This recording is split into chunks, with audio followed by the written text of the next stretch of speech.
আসসালামু আলাইকুম। ওই যে দেখেন আসতেছে, ওরা হচ্ছে দোকানে গিয়েছিল ময়দা আর ডিম কেনার জন্য। চকলেট টকলেট কত কিছু মনে হয় কিনে নিয়ে আসছে। ছোট ছেলে হাত থেকে চকলেট মনে হয় পড়ে গেছে, আবার বড়জন তুলে দিচ্ছে। নিয়ে চলে আসছে। আমি অনেকক্ষণ দাঁড়িয়েছিলাম ওখানে, দেখি কি করে। ওর দোকানে যাইতে পারলে খুব খুশি, অনেক খুশি। ওই যে একটা কুকুর আসতেছে, এটা হলো এখানে পাহারাদার টনি সাহেব। এই যে দেখেন, এই যে চলে আসছে। দেখি, আমি বলতেছি দেখি কি কিনেছো। পরে যে দেখেন দেখাচ্ছে, এটা কিনেছি স্ট্রবেরি, স্ট্রবেরি ক্যান্ডি কিনেছি। ওই যে যেটা আগে প্রথমে নাম নেমেছিল চোখ ক্যান্ডি, এখন হচ্ছে স্ট্রবেরি ক্যান্ডি নামছে। আমাকে দেখাইতেছে যে দেখো এটা কিনেছি। আমার বড় ছেলেটা এগুলা খায়, আজে বাজে জিনিস খায় আর খাবার খায় না।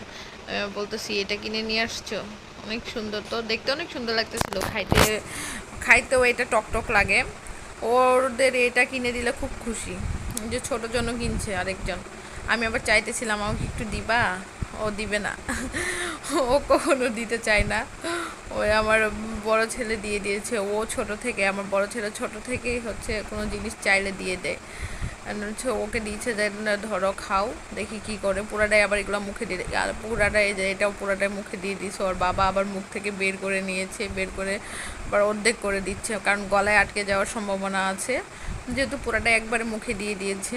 আর বড়জনের এই যে দেখেন, বড়জনেরটা খুলে দিচ্ছে। এগুলা খুলতে অনেক কষ্ট হয়। আর এইগুলাই বাচ্চারা খাওয়ার জন্য পাগল হয়ে যায়। এগুলো খুলতে প্রচণ্ড কষ্ট হয়। আমি হচ্ছে ওর খুলে দিন, ওর বাবাকে বলি যে খুলে দাও।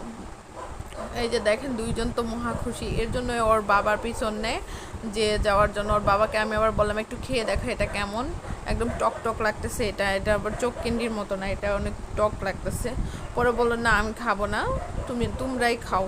আমি আবার খাইনি, একটু খালি টেস্ট করে দেখছি, ছোটো ছেলে যেহেতু খাবে। আর বড় ছেলে একটু টক লাগছে, দেখেন মুখের অবস্থা কি করেছে।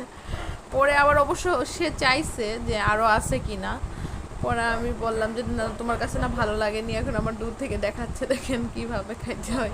আমার এই যে দুইজনের সস নিয়ে আসছে, 2 বাটিতে সস নিয়ে এসে যে খাইতেছে। বড় ছোটো জনও খাইতেছে, যে বড় জনও খাইতেছে। মার্শাল্লাহ, দুইজনকে আল্লাহর রহমতে অনেক সুন্দর লাগতেছিল।